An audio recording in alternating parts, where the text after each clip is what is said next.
Good day, I'm Theodore Henry, and this is your JIS News for Thursday, February 1.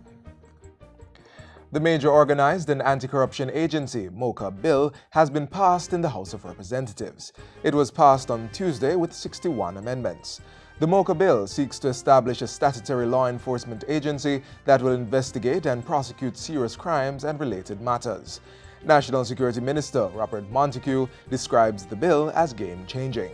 He says that since MOCA's establishment in 2014, it has carried out approximately 904 operations and arrested 1,054 persons. Of those arrested, 686 were charged, resulting in 146 convictions. In 4 of MOCA's major cases, Mr. Speaker, they have restrained some $1.89 billion in assets.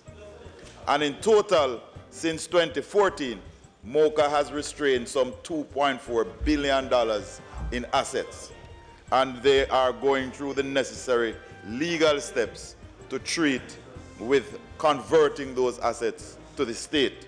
The National Security Minister says that in its new independent state, MOCA will work alongside existing law enforcement agencies and other strategic partners to increase the positive outturns. We must take note that by MOCA's tremendous efforts, the power of criminals and their influence will be whittled down to insignificant proportions, and the scourge that is organized crime will be diminished.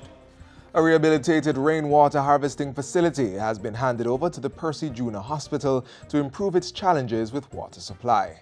Currently, the hospital uses a mix of rainwater harvesting, piped and trucked water. The hospital has 2 acres of drainage basin to fill 3 catchment tanks through rainwater harvesting, which has the capacity to store more than 749,000 gallons of water. When filled to capacity, this source has the capability to supply the hospital with 90% of its water supply. Finance Minister Audley Shaw praised the public-private partnership responsible for the project, which he says can and should be replicated in other public sector entities. Because this can be a model for Jamaica. We have to rely more on what God gives us, which is the rain from above. The Agriculture Ministry is embarking on a program to expand irrigation on a number of farmlands, starting with the Essex Valley area. Portfolio Minister Carl Samuda told Parliament on Tuesday that plans were also on the way to later improve irrigation systems in southern St. Catherine and Clarendon, which have the largest tracts of flat, contiguous, fertile agricultural lands. He said priority would be given to the rehabilitation of irrigation infrastructure that serve the sugar industry. This must be done by concreting earthen canals, rehabilitating wells, and converting flood systems to pressurized systems to facilitate drip irrigation. It is important to secure a minimum of 7,500 hectares of sugarcane to ensure the viability of the Monimus factory. Judge of the Supreme Court, Justice Brian Sykes, has been appointed to act as Chief Justice of Jamaica effective February 1. Justice Sykes replaces outgoing Chief Justice, Justice Zayla McCalla. He was sworn into the post this morning by Governor General Sir Patrick Allen. His training, practice, and exposure will inure to his advantage as he assumes this position at a time when our country is at the crossroads and needs the active voice of the judiciary to send the strongest message that we are a country of law and order. A special sitting of the Supreme Court was held on Wednesday to honor Justice McCalla, who is the country's first female to serve in the post and who has served for over 40 years in the judiciary.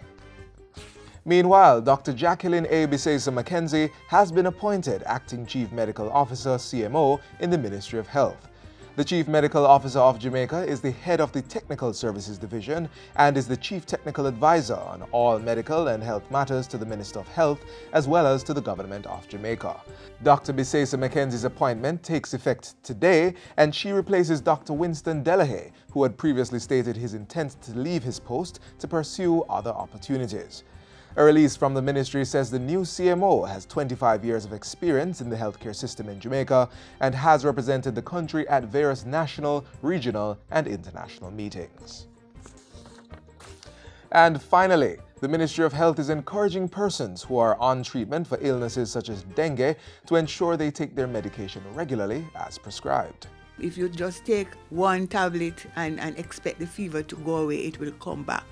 And that is why people are tempted to use the stronger pain medications and aspirin, but that puts you at danger for bleeding. And that is where you might have, it precipitates the condition called the dengue hemorrhagic fever, which could cause complications. Dr. Wright was speaking at a recent JIS think tank session. Dengue is a mosquito-borne disease that presents symptoms such as headache, fever, rash, and pain behind the eyes. The Health Ministry has assured that there is no current outbreak of the disease, but persons are still urged to be vigilant in destroying mosquito breeding sites. And that's it for JIS News Today. I'm Theodore Henry. Thanks for watching.